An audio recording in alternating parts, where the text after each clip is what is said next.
네, 성도 여러분 안녕하십니까? 아주 감동적인 찬양 하나님께 영광 돌려주셔서 감사합니다. 지난주에는 제가 못 뵀는데 방문 기록에 우리 최승현 집사님 어디죠? 조리읍 쪽으로 이사 오셨다고 했는데 오늘도 함께 예배에 참석해 주셔서 진심으로 환영합니다. 네, 감사합니다. 그리고 또 우리 전임자이신 우리 박상희 목사님, 우리 따님과 아드님 또 함께 해주셨는데 어디 계시죠? 진심으로 환영합니다. 예배 끝난 후에 좀 환영해 주시면 감사하겠습니다. 오늘 이렇게 참 많은 분들이 예배가 끝나고 우리가 좀 식사할 수 있는 텀이 됐을 때 또 함께 해주셔서 참 감사하고요. 이렇게 안식일 편하게 예배 드리고 또 함께 교제할 수 있는 시간이 얼마나 감사한지 모르겠습니다. 근데 그런 중에도 지금 계속 고난 중에 계신 성도님들을 우리가 기억해야 되고 그분을 위해 기도하고 또 그분들이 이 고난을 통해서 하나님이 주시는 메시지를 받아서 힘을 낼 수 있도록 우리가 계속 기도하고 또 그렇게 할 필요가 있다고 생각이 듭니다. 그래서 우리가 작년부터 최근까지 창세기를 꾸준하게 공부했는데 이 창세기보다 더 오래된 책을 오늘 좀 공부하려고 합니다. 어쩌면 오늘 공부하게 되는 이 책은 오늘부터 이제 몇 주간 좀 공부할 텐데요. 성경에서 가장 오래된 책입니다. 무슨 책이냐 그러면 무슨 책이죠? 여기 보면 욥기라고 적혀 있죠. 여러분 욥기를 누가 썼을까요? 주석을 다 보면 학계에서는 엄청난 논란이 있습니다. 이 욥기를 쓴 사람이 누군가에 대한 솔로몬이 썼다고 하는 사람도 있고 또 뭐 여러 이야기들이 있는데 우리에게는 엘렌 화이트라고 하는 그 선지자가 있죠. 그분이 이 저자가 모세라고 합니다. 외로운 광야에 머물렀던 오랜 시간은 잃어버린 시간이 아니었다.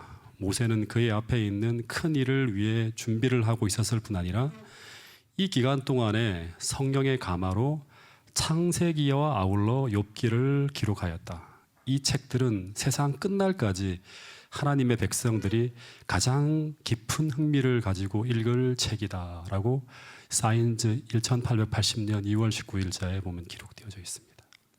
다시 말해서 모세가 어디에서 외로운 광야라고 하는 것은 미디안 광야에서 양을 칠 때 하나님은 모세를 찾아오셔서 이 욥에 대한 이야기를 들려주셨고 그리고 모세는 그 하늘의 영감을 받아서 이 이야기를 책으로 엮어낸 것이 바로 뭐다? 욥기라고 하는 거예요.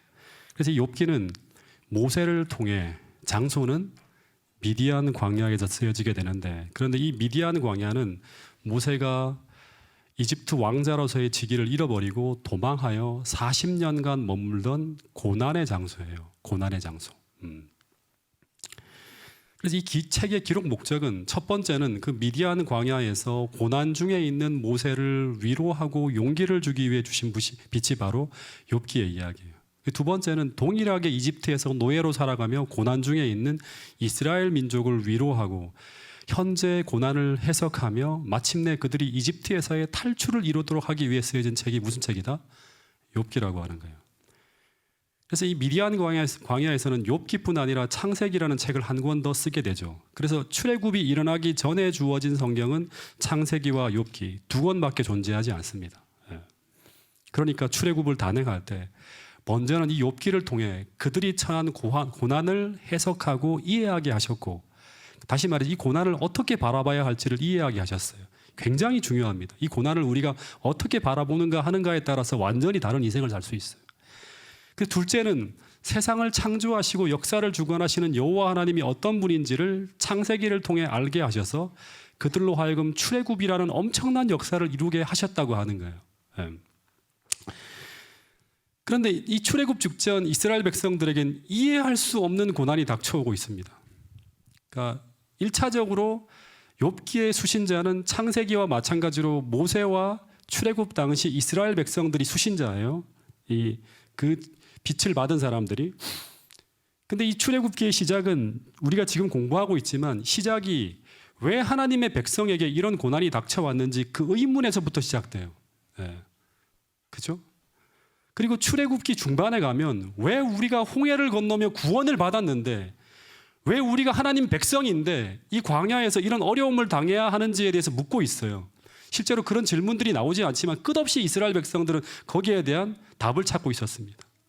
다시 말해서 당시 이스라엘 백성들은 끊임없이 이 고난에 대한 해석이 필요한 상황을 지나가고 있었어요. 그런데 그 대답이 바로 뭐다? 욥기에 담긴 빛이라고 하는 거예요. 네. 그래서 욥기는 그 시작이 욥에게 벌어진 이해할 수 없는 고난이 주제가 되어 시작되어집니다. 그런데 오늘 우리가 살아가는 세상에도 이해할 수 없는 고난이 벌어지고 있죠. 우리가 볼 때는 분명히 선한 사람이 축복받고 악인이 고난을 당해야 한다고 생각하는데, 그런데 현실 속에서는 선하게 사는 사람들이 고통을 당하고 있고, 그리고 악인이 승승장구하는 일이 펼쳐질 때가 있습니다. 오늘날은 마치 선하게 살아가는 사람은 바보 취급받고 왕따가 될 것 같은 그런 세상이 펼쳐지고 있습니다. 그리고 더 이해할 수 없는 것은 하나님이 살아계시다면 신실하게 하나님을 믿고 살아가는 그리스도인들이 평안하고 행복하게 살아야 하는데, 그런데 현실에서는 반대의 일이 펼쳐질 때가 있다고 하는 것입니다. 그래서 너무나 신실한 사람들이 이해할 수 없는 고난을 당하게 될 때, 그때 우리는 하나님의 신정론에 의문을 갖게 됩니다. 하나님이 계신데 왜 이런 일이 벌어진다는 말입니까? 이런 질문을 하게 되는 거예요. 근데 모세가 미디안 광야에서 힘든 시간을 보내고 있을 당시 모세의 눈을 통해 바라본 세상은 그런 이해할 수 없는 일이 벌어지고 있는 이상한 세상이었어요. 하나님 백성들이 이집트의 노예로 전락해서 고달픈 노역으로 마치 200년 이상 고난을 당하고 있는데 하나님은 침묵하고 있었고, 그리고 모세는 당시 이스라엘 백성들을 해방시키려는 꿈을 가지고 바로의 공주의 아들이라 칭함을 거부하고 이스라엘 백성들과 함께 고난받는 길을 믿음으로 선택했던 사람이에요. 그런데 그런 믿음의 사람에게 이해할 수 없는 불행이 찾아옵니다. 모세는 그 과정에서 이집트와 이스라엘 백성 모두에게 버림을 받고 미디안 광야로 쫓겨가서 양치기 신세로 지금 전락해 버립니다. 그러니까 지금 현실은 믿음을 가진 사람에게 모든 희망이 다 사라버린 듯한 그런 상황이 펼쳐지고 있는 거예요. 그런데 그런 이해할 수 없는 상황에 답답해하며 그 미디안 광야에서 홀로 쭈그리고 앉아서 고민하던 모세에게 하나님은 다가오셔서 그런 이해할 수 없는 일이 모세보다 앞서 신실한 믿음으로 살았던 욥에게도 벌어졌다고 하고 하나님께서 말씀하고 있는 거예요. 근데 이 욥의 이야기가 모세에게 위로가 되었을까요? 힘이 되었을까요? 작년부터 올 초까지 이 사모의 몸에 자꾸 이해할 수 없는 증상들이 나타나서 힘들어했습니다. 자기 전에 아침에 이유 없이 혈압이 확 오르고 손발이 막 싸늘해지고 가슴이 뛰고 하는데 심장에 문제가 있는지 굉장히 걱정을 많이 했어요, 사모가. 근데 병원에 갔는데 이상이 없는 거예요. 산부인과에 또 갔어요. 그랬더니 산부인과 의사가 이 호르몬 수치가 좀 떨어지는 것 같다면서 갱년기 증상이라고 했어요. 그래서 그런 증상이 나타날 때마다 제가 뭐라고 하는 거예요? 여보, 걱정하지 마. 이건 갱년기 증상이라고 계속 이야기하는데 아무리 이야기해줘도 그 이야기를 잘 믿지 않아요. 왜냐하면 나는 겪어본 것이 아니기 때문에. 근데 올 초부터 이제 우리가 올 초에 새벽 기도회를 계속 집사님들하고 했는데, 새벽 기도회를 마치고 집사님들이 이제 청소를 하시고 아침 식사를 하는데, 근데 다들 성주 엄마보다 인생의 선배님들이에요. 그래서 그분들이 성주 엄마의 증상을 쭉 들어보더니 다 내가 겪어본 것이고 내가 경험한 것이라고 하면서 그것이 뭐다? 갱년기 증상이라고 말씀하시는 거예요. 더하여서 처방까지 내려주시는데 운동이 최고의 처방이라고 하는 것까지 말씀해 주시는 거예요. 특별히 어떤 집사님은 그 증상을 마치 다 알고 있다는 듯이 본인이 지금 겪고 있는 것과 똑같은 것이라고 말씀해 주시는 거예요. 그래서 성수 엄마가 안심이 되었고, 그리고 자신이 겪고 있는 이 고통이 나만 겪는 특별한 것이 아니라 이미 인생의 선배들이 다 겪은 것이고, 이것은 어찌 보면 여자로서 인생을 살아가면서 겪는 당연한 것이라고 하는 것을 알게 되었을 때 안심하게 되었고 위로가 되었다고 합니다. 마찬가지로 모세도 욥기를 통해서 그것이 너에게만 벌어진 특별하고 이상한 일이 아니라 모든 믿음의 사람들의 삶 속에, 특별히 신실하게 살아가는 욥과 같은 삶 속에 당연하게 벌어지는 일이라는 것을 말해 주었을 때 이것이 이 모세에게 얼마나 큰 위로가 되었을까 상상할 수 있겠죠. 근데 만약에 이 이야기를 듣지 않았다면 그는 많은 염려와 불안을 느끼면서 왜 나에게 이런 일이 벌어지고 있는 것일까? 내가 뭘 잘못한 것일까 하고 계속 불안하고 두려워하며 그 시간을 지나갔을 것이라고 하는 것입니다. 마찬가지로 하나님은 이해할 수 없는 고난 속에서 희망을 잃고 많이 아파하고 힘들어하고 답답해하는 이 모세에게 욥이 경험한 이 이야기를 모세에게 들려주셨다고 하는 거예요. 욥에게 벌어지는 그 일들이 왜 그에게 벌어졌고, 그리고 모세처럼 욥도 그것을 이해할 수 없어서 하나님을 찾으며 고민했던 이야기며, 다시 말해서 너가 겪은 것을 욥이 다 겪었다고 하는 거예요. 그리고 결국 욥이 믿음으로 끝까지 견뎌냈을 때 그는 그 고난의 끝에서 누구를 만난다? 하나님을 만난다고 하는 그 이야기를 쭉 들려주었을 때, 그때 모세는 그 미디안 광야에서 하나님을 통해 들은 그 이야기 한 편이 그의 고난의 문제를 해결하는 큰 위로와 큰 해답이 되었을 것이라고 하는 것입니다. 여러분, 그래서 동일한 인생의 어두운 고난의 밤을 지나가는 우리들에게 이 욥의 이야기가 필요한 것입니다. 우리도 이 욥의 이야기로 나의 고난을 해석하고, 그리고 이 고난의 끝에 욥이 만난 것처럼 우리도 나의 하나님을 만나야 한다고 하는 것이 욥 이야기를 통해서 우리에게 들려주는 중요한 결론이라고 하는 것입니다. 이제 귀로만 듣던 그 하나님을 뭐로 본다? 눈으로 본다고 하는 게 욥 이야기의 끝이죠. 먼저 욥기 1장 1절, 자, 한번 읽어보겠습니다. 욥기 1장 1절 시작. 우스 땅에 욥이라 불리는 사람이 있었는데 그 사람은 순전하고 정직하여 하나님을 경외하며 악에서 떠난 자더라. 여러분, 욥에 대한 성경의 첫 번째 진술을 보면 욥의 신앙에 대해 세 가지 단어가 등장해요. 정확하게 말하면 네 가지죠.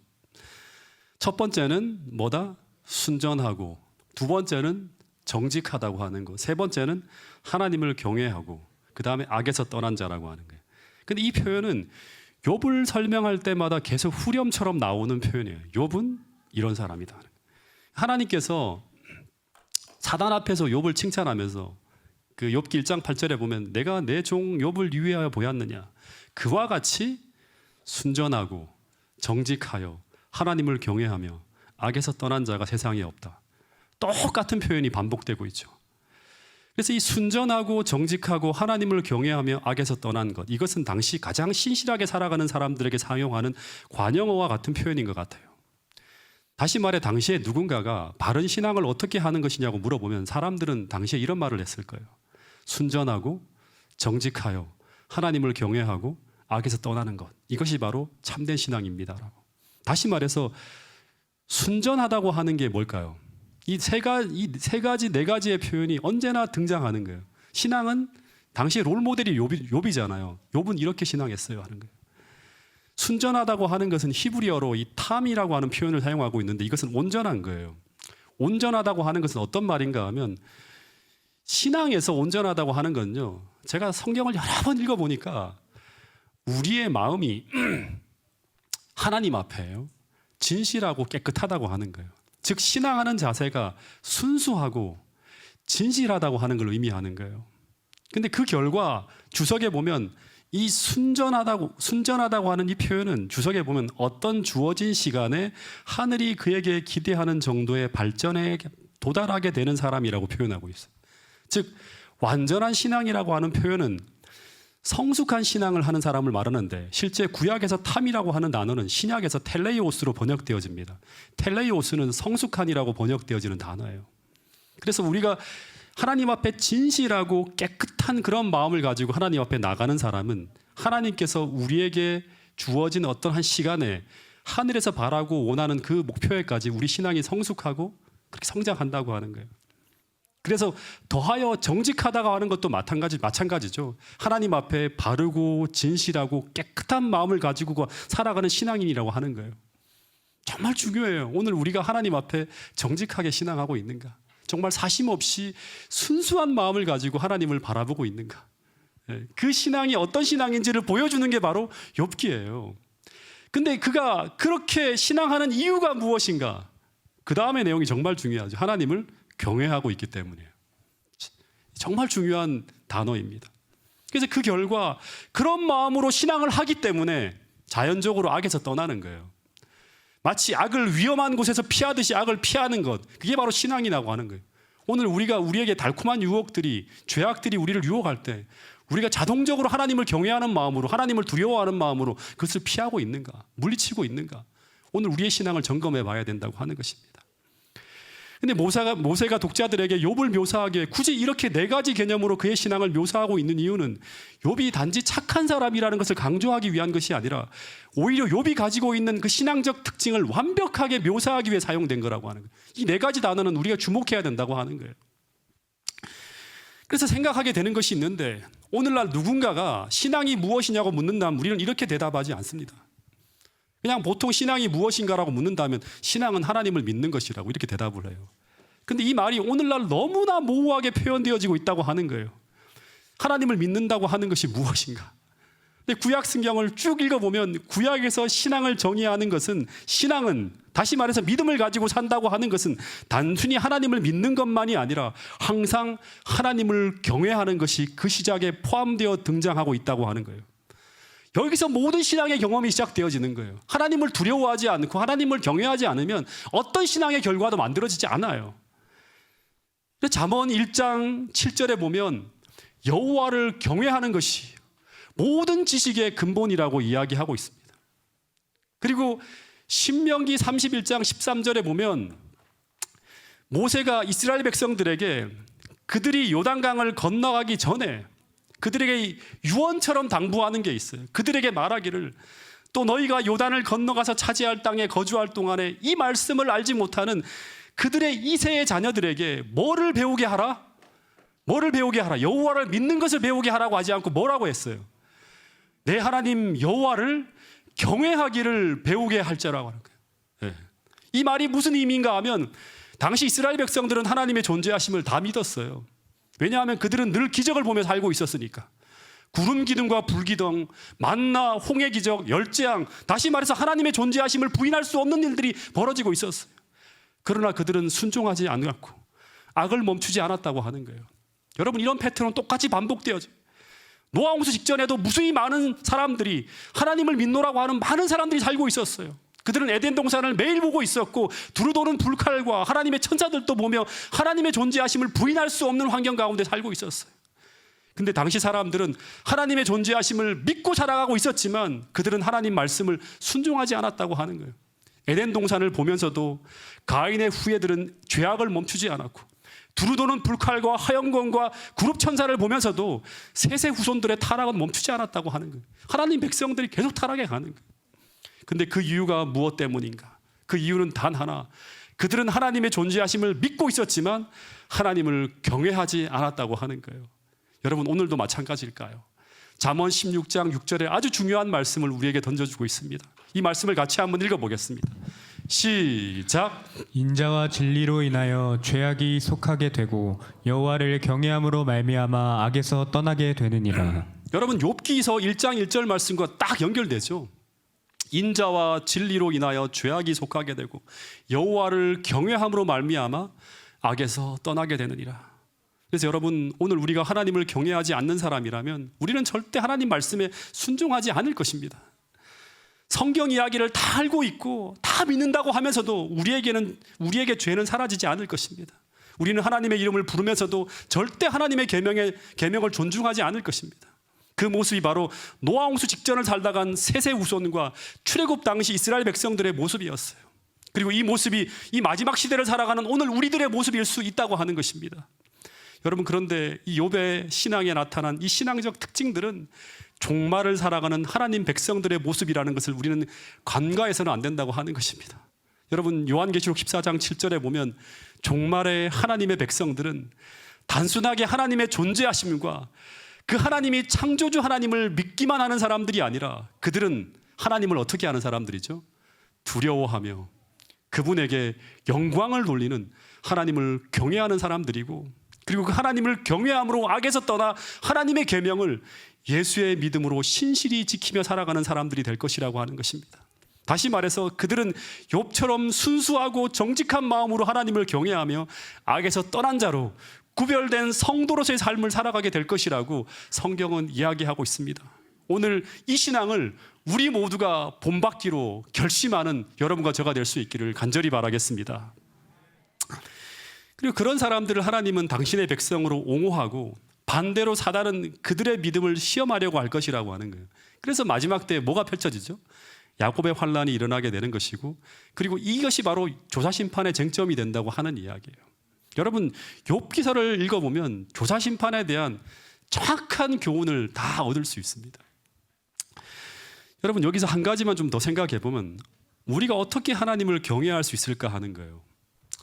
여러분, 우리는 하나님에 대한 인식이 깊지 못하고 얇다면 우리는 절대 하나님을 경외할 수가 없어요. 네. 근데 그 하나님이 어떤 분인지를 알려주는 분이 바로 성령 하나님입니다. 그래서 우리는 성령 하나님의 조명이 없으면 하나님을 제대로 인식할 수가 없어요. 그분이 얼마나 우리를 사랑하는지, 그리고 그분이 얼마나 위대한 분인지 알 수가 없어요. 그래서 성령 하나님과 우리가 멀어질 때 사람들의 하나님에 대한 인식은 아주 피상적이 되고, 그러면 우리는 하나님을 절대 두려워하지도 경외하지도 않게 되고, 그러면 신앙을 함부로 하게 됩니다. 이 결과가, 이 모습이 바로 노아 홍수 당시 하나님의 백성들의 모습이었다고 하고 있고, 종말을 살아가는 우리들의 모습이라고 하는 거예요. 여러분, 제가 최근에 이 사람이 뭐 정치적으로 어떻게 하는 건 저는 모르겠어요. 한국 기독교 단체를 대표하는 사람이라고 하는 사람이 연설을 하는데 그가 이런 말을 합니다. 자신이 하나님과 아주 가까운 사이라고 이야기하면서 뭐라고까지 표현했는가 하면, 하나님, 여기 참 이 대배 시간에 제가 언급하기 참 좀 부끄러운 그런 말이죠. 하나님, 까불지 마, 까불면 죽어라고 하면서 아주 경박하고 천박한 말을 합니다. 근데 이런 말을 거침없이 하는 이유는 하나님에 대한 이 사람의 개념이 바닥을 치고 있다는 것을 말하고 있는 거예요. 다시 말해, 이 사람은 하나님을 두려워하지 않습니다.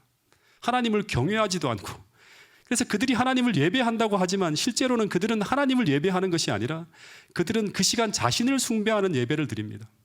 여러분, 이분들이 한번 설교를 들어보세요. 그 설교가 어디 하나님을 예배하는 설교입니까? 자신을 숭배하는 설교이지. 그런데 그런 사람들이 목회자라고 하면서 단에서 설교하는 시대, 그런 시대가 바로 이 종말의 시대라고 하는 것입니다. 여러분, 그런데 그런 시대에 욥은 당대 하나님의 백성을 대표할 만큼 가장 훌륭한 신앙인으로 살아가고 있었습니다. 그래서 당시 모든 사람들은 여호와 하나님을 섬기는 사람이라고 하면 그 대표자로 욥을 꼽을 만큼 그렇게 훌륭한 사람이었을 것이라고 하는 거예요.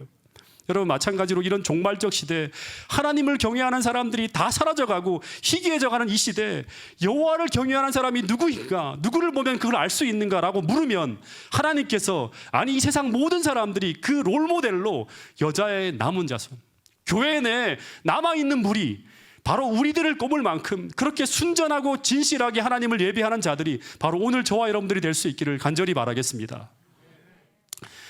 그러면 이 욥이라고 하는 사람이 이렇게 살아갔다면 그 삶의 결과가 어떻게 나타나야 될까요? 욥기서 1장 2절 3절 이렇게 나타났다고 합니다. 같이 한번 읽어보겠습니다. 시작. 그에게 아들 7과 딸 3이 태어나니라. 그의 소유물은 양이 7,000마리요, 낙타가 3,000마리요, 소가 500결이요, 암나귀가 500마리이며 종도 많이 있었으니 이 사람은 동방 사람 중에 가장 훌륭한 자라. 당시에는, 오늘날에는 그 사람의 재산의 평가가 그 사람이 어떤 차를 타고 다니고 집이 얼마, 아파트가 몇 채고 뭐 이런 얘기를 하지만 주식이 얼마나 가지고, 근데 당시에는 이 목축의 숫자로 그 사람의 재산이 거부인지 아닌지를 판단했다고 합니다. 당시에는 몇백 마리의 소를 가지고 있으면 엄청난 부자였다고 하는 거예요. 근데 이 욥의 소유물이 양이 몇 마리다? 7,000마리. 상상할 수 없는 거예요. 네. 소가 500마리, 뭐 암나귀도 500, 종도 많았다고 하는 거예요. 그래서 이 사람은 동방에서 가장 훌륭한 사람이라고, 가장 유명한 사람이라고 하는 거예요. 욥은 그 당시에 모를 사람이 없을 만큼. 욥은 어느 시대 사람인가 하면 아브라함 시대 사람으로 추정을 해요. 근데 이 진술이 무엇을 말하고 있는가 하면, 욥은 남부러울 것 없는 자녀의 축복을 받았고, 그리고 그 소유물이 그 일대와 초원과 초지를 다 덮고 있습니다. 그래서 욥은 당대 거부 정도가 아니라 가장 위대한 사람 중에 하나가 되었다고 하는 거예요. 여러분, 마치 이 신명기의 이 예언이 이 욥에게 다 이루어진 것처럼 보이죠. 이 말은 하나님의 축복이 자녀들에게도, 네가 들어와도 복을 받고 나와도 복을 받고, 그리고 그 일대 초원과 초지를 다 덮을 만큼 풍성하게 막 쏟아지고 있다고 하는 거예요. 그래서 본문을 보면 욥은 당시 온 세상에 소문이 나고 있었다고 하는 거예요. 그러니까 오늘날로 말하면 이 사람은 누구를 보면 되냐 그러면, 삼성이나 애플 뭐 이런 회사의 스티브 잡스라든가 이건희라든가 이재용이라든가 뭐 이런 사람처럼 당대 최고의 부자, 그리고 더하여서 뭐가 따라가야 돼. 이 사람은 가장 신실하게 하나님을 섬기는 사람, 이 두 가지를 같이 봐야 돼요. 당시 가장 하나님을 신실하게 섬기는 사람이면서 가장 세상에서 유명한 사람이 된 거예요. 네가 하나님의 말씀을 청종하면 어떻게 하신다? 세상 모든 사람들보다 뛰어난 사람이 되게 하겠다. 너를 통해서 하나님이 얼마나 사람들을 축복하기를 원하는지를 알게 하겠다. 이게 이스라엘 백성들에게 주어진 그 하나님 나라가 될 때 하나님이 언약한 거예요. 플랜 A예요. 그런데 이 신실하게 생활을 하니까 하나님이 그의 모든 소유의 복을 허락하셨다. 다시 말해 여기까지는 뭔가 하나도 이상하지 않는 너무나 당연한 결과가 나타나고 있었습니다. 그런데 갑자기 장면이 바뀝니다. 6절부터 8절까지 보면 갑자기 욥이 살고 있는 지상에서 장면이 하늘로 탁 옮겨지는 거예요. 그러니까 하늘에서 지금 어떤 일이 벌어지고 있는 걸 보여주는 거예요. 욥은 몰라요. 이 땅에서 욥은 아주 막 평화롭게 살아가고 있는데 하늘에서 장면이 펼쳐지는 거예요. 근데 거기에 수많은 우주 거민들의 각 대표들이 모여서 우주 총회가 벌어집니다. 그러니까 장자 총회, 지구의 대표도 가고 온 우주의 모든 그 대표들이 다 모이는 거예요. 그러니까 왕들이 다 모이는 거예요. 근데 거기에 하나님이 이제 장자 총회 의장으로서 총회를 주재하려고 하는데 거기에 자격이 없는 자가 하나가 딱 들어와 있는 거예요. 그 존재가 바로 나는 이 지구의 대표라고 주장하는 사단이었어요. 그래서 이 일로 사단과 하나님 사이에 논쟁이 벌어집니다. 이게 선악의 대쟁투의 한 중요한 이슈예요. 다시 말해서 사단은 자신이 지구의 대표라고 우기고 있고 하나님은 그것을 인정할 수 없다고 하면서 논쟁이 벌어지는 거예요. 이게 우주적 논쟁이에요. 그리고 그 논쟁을 온 우주 거민들이 주의 깊이 듣는 거예요. 그러면서 하나님이 말이 옳은지, 사단의 말이 옳은지, 하나님이 과연 공의로운 분인지, 사단이 정말 나쁜 존재인지를 판단하게 되는 거예요. 근데 사단은 자기의 모든 걸 다 숨기면서 막 이제 자기가 지구의 대표라고 막 우기는 거, 주장을 하는 거예요. 근데 사단의 주장은 자신이 지구가 대표가 될 수 있는 근거로 제시한 게 뭐죠? 바로 지구의 모든 사람들이, 아담을 포함하여 지구의 모든 사람들이 다 자신을 따르고 있다고 하는 거예요. 다시 말해 그는 모든 사람들이 하나님의 율법을 지키지 않고 있고 하나님을 믿는 믿음으로 살지 않는다고 하는 거예요. 그렇기 때문에 나를 따른다고 하는 거예요. 내가 지구의 대표입니다 하는 거예요. 그랬더니 하나님이 말씀하시기를 그렇지 않다고. 이 지구상에 너를 따르지 않고 나를 믿는 믿음으로 살아가는 존재들이 있다고. 그러면서 하나님께서 제시한 대표적인 인물이 바로 우스 땅의 욥이라고 하는 거예요. 그걸 눈여겨봤냐? 욥을 보고 하는 말이야. 지금 너가 하는 말. 이렇게 얘기하는 거예요. 욥 외에도 하나님의 편에서 많은 사람들이 있었을 테지만 대표적인 인물이 바로 누구다? 욥이었다고 하는 거예요. 욥은 하나님의 인을 맞은 사람이에요. 하나님의 인을 맞은 사람. 하나님께 소유가 된 그런 사람이에요. 근데 이때 사단은 욥의 모습을 쭉 체크했겠죠.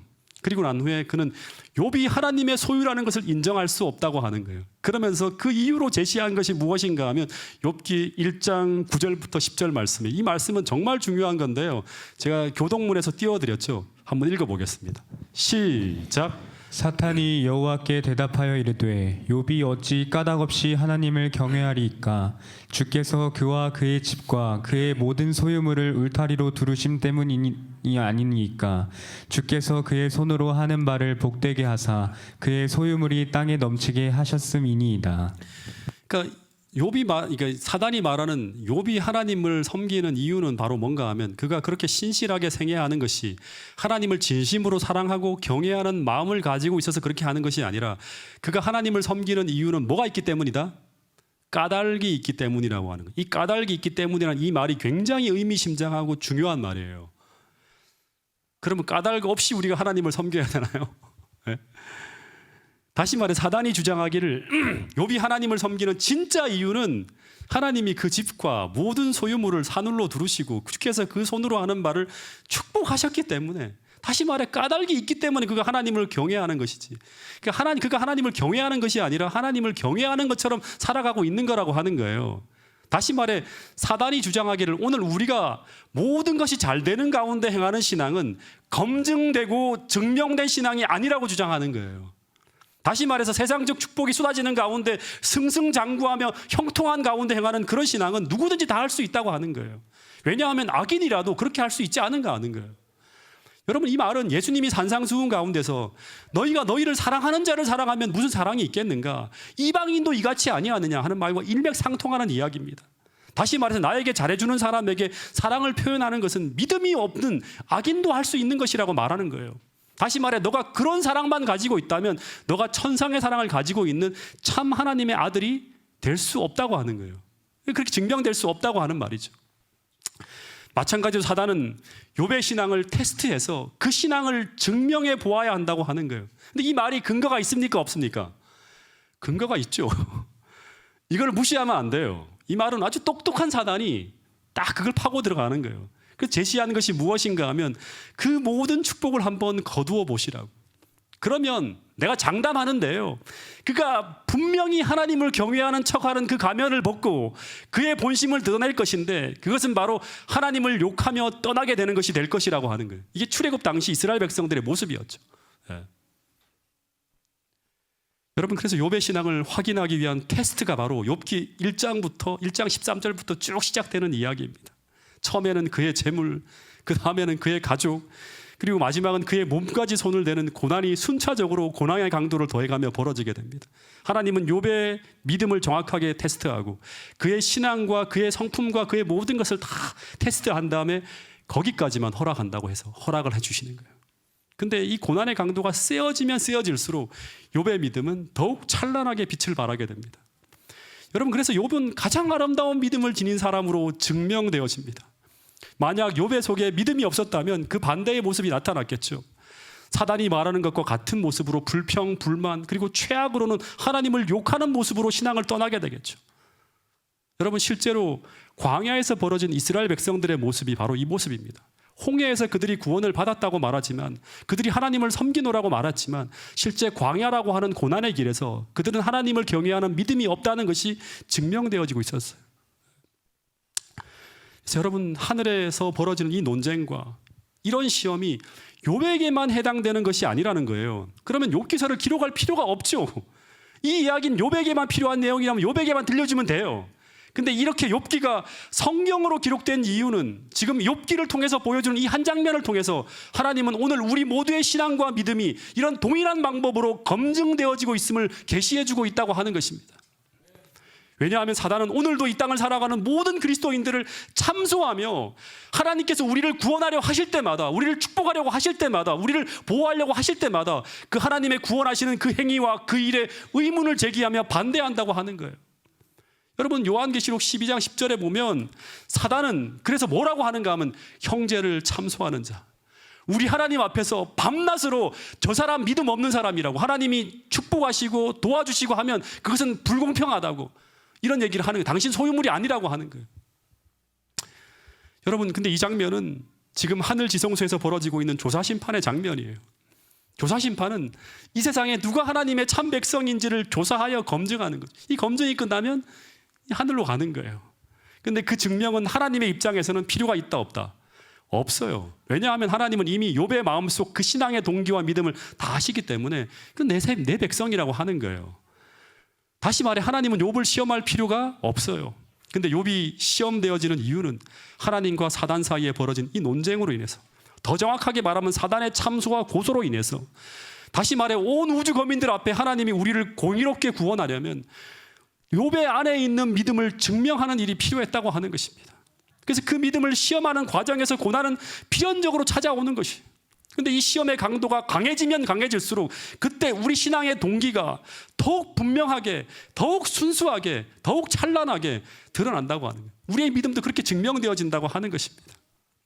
여러분, 그래서 종말이 다가오면 다가올수록 더욱 분명히 누가 하나님의 자녀인지 확실하게 입증되어지는 거예요.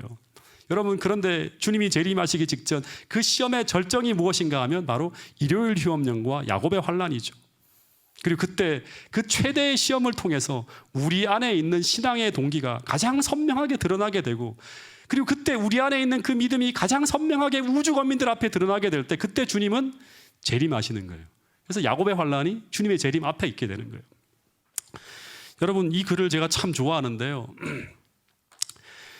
참된 종교란 어떤 것인가 하면 하나님의 성품을 사랑할 때 생겨난다는 것. 그리고 참된 경배자는 보상을 위해서가 아니라 하나님 자체를 사랑하는 것이고, 그리고 우리가 하나님을 경배하는 것은 하나님께서 우리의 애정과 경배를 받으실 만한 분이기 때문에 우리가 하나님을 섬기고 사랑하는 것이지, 단지 그분이 우리에게 복을 주시는 분이기 때문은 아니라고 하는 거예요. 이 신앙이 무엇인지를 설명하는 거예요. 욥기서의 이야기를 이렇게 쫙 풀어준 거예요. 이 이야기가 왜 욥을 시험했는가. 여러분, 그래서 이런 신앙을 말이 아니라 삶과 행동으로 온 우주 앞에 보여줄 때 하나님께서 영광을 받으시고 사단의 궤변은 무너지게 되는 거예요. 저 사람 내 백성이라고 하는데 그걸 행동으로 보여주는 거예요. 그리고 그것을 위해 시험이 허락되어진다고 하는 거예요. 여러분, 욥에게 이해할 수 없는 고난이 닥쳐옵니다. 욥은 자신에게 닥치는 그 고난의 이유를 몰라 막 답답해합니다. 마찬가지로 당시 이스라엘 백성들은 그들의 승리를 위해 애굽에 쏟아지는 열재앙과 그리고 홍해를 가르시며 그들을 인도하시는 그 영광스러운 역사를 보면서는 주님을 따라가는 것에 아무런 문제가 없었어요. 다시 말해서 순종과 복종이 쉬웠어요. 그래서 홍해를 걷는 후 그들이 미리암과 함께 부르는 그 모세의 노래와 어린 양의 노래를 다 함께 부르면서 그들의 믿음을 하나님 앞에 다 아름답게 고백했어요. 그 이야기가 출애굽기 15장에 나오잖아요. 그런데 이럴 때 하나님을 향해 믿음을 고백하는 것은 누구나 할 수 있어요. 누구나 이럴 때는 순종이 가능해요. 이때는 누가 하나님 백성이고 누가 아닌지 구별이 안 돼요. 그러나 홍해를 건넌 후 이제 믿음으로 순종했으면 그 다음 고난이 오는 것이 아니라 꽃길이 열려야 되는데, 근데 광야라고 하는 고난의 길이 시작되어집니다.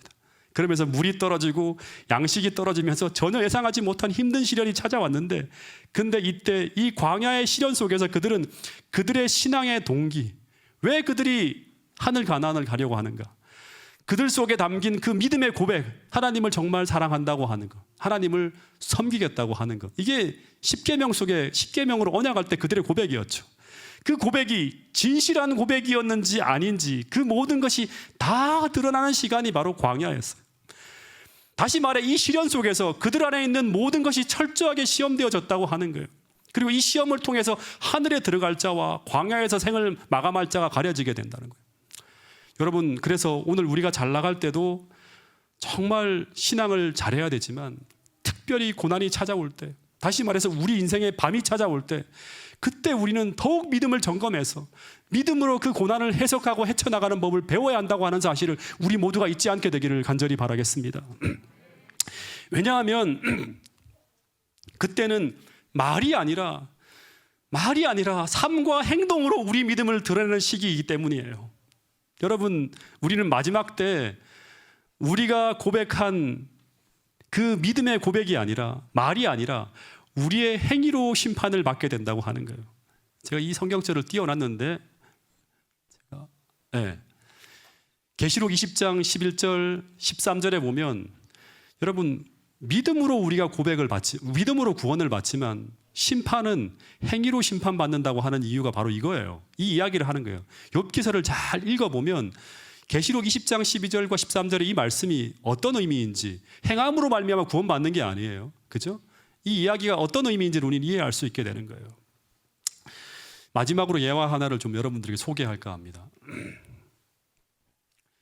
그 섹스피어가 쓴 4대 비극 중에 리어 왕이라고 하는 그런 있는데, 이 리어 왕이라고 하는 사람이 늙어서 세 딸에게 나라를 나누어 주려고 하는데, 이 어리석은 늙은 왕이 세 딸 중에서 자기를 가장 사랑한다고 말하는 딸에게 나라의 가장 좋은 부분을 주려고 생각을 해요. 그래서 먼저 큰 딸에게 물었어요. 근데 큰 딸은 마음에도 없는 사랑을 많이 표현합니다. 심지어 남편보다도 저 아버지 더 사랑해요, 막 이런 얘기를 해요. 왜냐하면 그렇게 말하면 아버지가 뭘 주기 때문에? 큰 선물과 축복을 주기 때문에. 그래서 이 왕은 큰 딸에게 아주 좋은 땅을 물려줍니다. 그래서 둘째 딸에게도 물어봐요. 그랬더니 둘째 딸도 언니와 마찬가지로 온갖 감언이설로 자기는 언니보다도 더 많이, 훨씬 더 많이 아버지를 사랑합니다 해서 아버지가 아주 큰 땅을 또 물려줍니다. 그리고 세 번째 딸은 아주 고지식한 딸이에요. 근데 아버지를 너무나 사랑하지만 언니들이 거짓말하는 것에 환멸을 느껴서 실제 자신의 마음과 반대로 아버지에게, 아버지 저는 그저 아버지의 딸로서 의무를 다할 뿐이라고 얘기를 해요. 그랬더니 아버지가 막 대노하는 거예요. 이런 딸이 어딨냐 하면서 막 진노를 하게 됩니다. 그러면서 아버지가 그에게 주려고 했던 나라까지 언니들에게 다 넘겨줍니다. 지참금 하나 없이 쫓겨나게 돼요. 근데 이 리어 왕이 막상 나라를 두 큰 딸에게 다 물려주고 난 후에 빈털터리가 되었을 때 이 두 딸들의 사랑이 이제 시험되어지는 거죠. 다 거짓말인 게 드러나게 됩니다. 이 두 딸들은 아버지를 존경하지도 않고 사랑하지도 않았어요. 그래서 이 리어 왕이 이 두 딸들의 사랑이 거짓말임을 깨닫고 분노해서 미치게 됩니다. 그리고 왕궁을 뛰쳐나가서 들판을 막 방황하게 되는데, 그런데 이후 프랑스의 왕의 아내가 된 이 셋째 딸은 아버지의 그 처참한 소식을 전해받게 되고 리어 왕을 구하기 위해서 프랑스 군을 이끌고 영국으로 진격하게 되는 이야기예요. 여러분, 때때로 우리가 하는 이 말이 얼마나 허황된 것일까 하는 걸 생각하게 될 때가 참 많습니다. 우리는 마음에도 없는 말로서 그 순간 필요한 것을 얻기 위해서 온갖 것을 다 만들어낼 수가 있는 사람들이 바로 누군가 하면 타락한 본성을 가진 우리 인간들이에요. 예. 여러분, 그래서 가장 아름다운 고백도 온갖 미사역으로 포장해서 내 안에 들어있는 것과 정반대의 모습으로 우리는 우리 자신을 포장해낼 수 있다고 하는 거예요. 이런 것을 알기 때문에 논쟁이 벌어지는 거예요.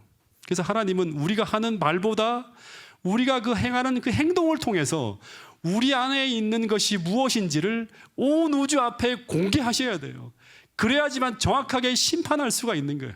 그래서 마지막 계시록 20장에 죄와 모든 것이 소멸될 때 우리의 행위로 책들에 기록된 대로 하나님은 우리를 심판하게 된다고 하는 말이 그렇게 나오는 것입니다. 여러분, 이제 잠시 눈을 감고 우리가 함께 기도하는 시간을 좀 갖도록 하겠습니다. 여러분, 우리는 우리가 하는 말보다 그 행동이 우리가 정말 어떤 사람인지를 더 정확하게 말해준다고 하는 거예요. 나는 어떤 사람인가라고 우리가 끝없이 말하는 것보다 우리가 하는 그 행동이 우리가 정말 어떤 사람인지를 더 정확하게 말해준다고 하는 것입니다. 그래서 여러분, 우리는 믿음으로 구원받지만 결국 그 믿음이 행동으로 표현되어지는 그 행함으로 심판을 받게 된다고 하는 것입니다. 여러분, 사단은 욥이 까닭 없이 하나님을 믿는 것이 아니라고 합니다. 다시 말해서 그가 하나님을 섬기는 이유는 까닭이 있다고 하는 거예요. 예. 그래서 사단은 욥에게 시험할 수 있도록 허락해달라고 요구하고, 근데 그 시험 속에서 욥이 정말 하나님을 사랑하는 사람이라는 것이 드러나게 되었다고 제가 말씀을 드렸습니다. 여러분, 그런데 오늘 우리는 어떤 이유 때문에 하나님을 섬기고 있나요? 한번 생각해 보시기 바랍니다. 정말 우리의 마음이 하나님을 사랑하는 그 순수한 사랑의 동기가 오늘 우리가 하나님을 예배하고 섬기는 동기가 될 수 있도록 이 시간 기도하면서 우리의 마음을 점검하는 시간이 될 수 있기를 간절히 바라겠습니다. 그리고 이 고난이 가득한 세상, 하나님의 사랑이 우리의 마음에 정말 충만하여서 그 어떤 시련 속에서도 주님을 떠나지 않는 그런 욥과 같은 믿음 우리에게 허락해 달라고 기도할 수 있게 되기를 간절히 바라겠습니다. 하박국서에 나온 그 하박국의 고백처럼 우리의 양이 없고 내 삶의 무화과 나무의 소출이 없고 모든 것이 다 사라진다 할지라도 나는 여호와로 인하여 기뻐할 수 있는 그런 신앙, 그 신앙이 이 마지막 시대를 살아가는 우리들에게 꼭 필요하다고 하는 사실을 꼭 기억하시면서 그런 믿음, 그런 사랑이 우리에게 성령을 통해 부어질 수 있게 해달라고, 그런 믿음을 우리에게 허락해 달라고 이 시간 다 함께 기도하겠습니다. 다 함께 기도하는 시간을 갖도록 하겠습니다.